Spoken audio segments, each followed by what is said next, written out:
ये कहानी है मानसी की, जो यूनिवर्सिटी के फाइनल ईयर में थी और एक न्यू अपार्टमेंट लेती है।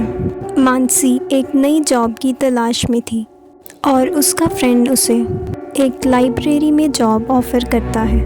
वो लाइब्रेरी की जॉब से बहुत खुश थी क्योंकि लाइब्रेरी उसके घर के बहुत पास थी।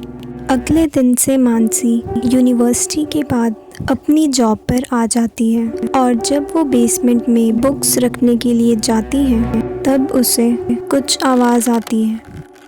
उसे एक पुराना रजिस्टर मिलता है जिसमें एक लड़की की फ़ोटो थी और वो लाइब्रेरी ओनर से उसके बारे में पूछती है।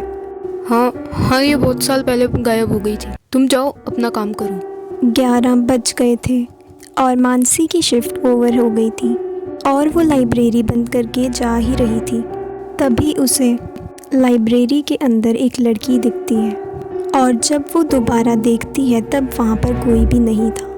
मानसी को लगता है कि ये उसका वहम था और जब वो अपने अपार्टमेंट में रात को सो रही थी तभी उसे किसी के रोने की आवाज़ आती है। ये आवाज़ तो वॉशरूम से आ रही है। ये लाइट्स को क्या हो रहा है? उसे मिरर पर हेल्प मी लिखा हुआ दिखता है। ये सब देखकर मानसी बहुत ज़्यादा डर जाती है। अगले दिन जब मानसी लाइब्रेरी में काम कर रही थी तब उसे ऐसा लग रहा था कि जैसे उसे कोई देख रहा है। तभी उसे किसी के चलने की आवाज़ आती है और उस आवाज़ का पीछा करते करते वो एक रूम तक पहुंचती है जहां पर उसे एक डायरी मिलती है। ये डायरी तो एमिली की है। जून 14, रेहान आज भी मुझे देखने आया। कैसा कोइंसिडेंस है, मेरे बॉयफ्रेंड का नाम भी रेहान है।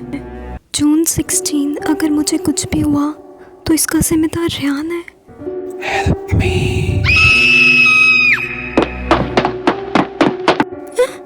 ये सब क्या था? मानसी अपने बॉयफ्रेंड रेहान को कॉल करती है और उसे मिलने के लिए लाइब्रेरी के बाहर बुलाती है। रेहान उसका गाड़ी में इंतज़ार कर रहा था। क्या हुआ? तुमने इतनी जल्दी में मुझे यहाँ क्यों बुलाया? तुम किसी एमिली को जानते हो? एमिली?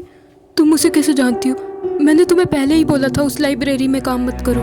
मैं तुमसे बाद में मिलूंगा। मानसी को ऐसा लग रहा था रेहान ने ही एमिली को मारा है और वो एमिली के बारे में सोचना बंद नहीं कर पा रही थी, जिस वजह से वो फिर से बेसमेंट में जाती है और उसे अलमारी के पीछे एक स्केलेटन मिलता है। ये सब क्या हुआ एमिली के साथ? तभी उसे रेहान की कॉल आती है और वो उसे मिलने के लिए बुलाता है। ये बात 2 साल पहले की है। मैं एमिली को बहुत पसंद करता था, पर तुम्हें पता ही है मैं इंट्रोवर्ट हूँ, तो मैं उसे दूर से कैफ़े से ही देखा करता था। पर एमिली को लगता था कि मैं उसे स्टॉक कर रहा हूँ।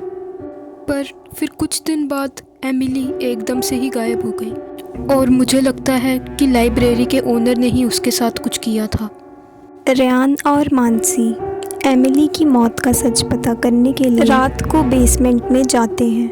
तभी कोई मानसी पर अटैक करता है और वो वहीं पर बेहोश हो जाती है। 2 दिन बाद जब मानसी को होश आता है तब रेहान उसे बताता है कि लाइब्रेरी का स्टाफ ही साइको किलर था जो फीमेल स्टाफ को किडनैप करके टॉर्चर करता था और उन्हें मार कर डेड बॉडी को बेसमेंट में रख देता था। एमिली के साथ भी उसने यही किया था, जिस वजह से एमिली की आत्मा को आज तक भी शांति नहीं मिली थी और उसी रात लाइब्रेरी ओनर की भी डेथ हो जाती है, जिसके बाद से लाइब्रेरी को हमेशा के लिए बंद कर दिया था।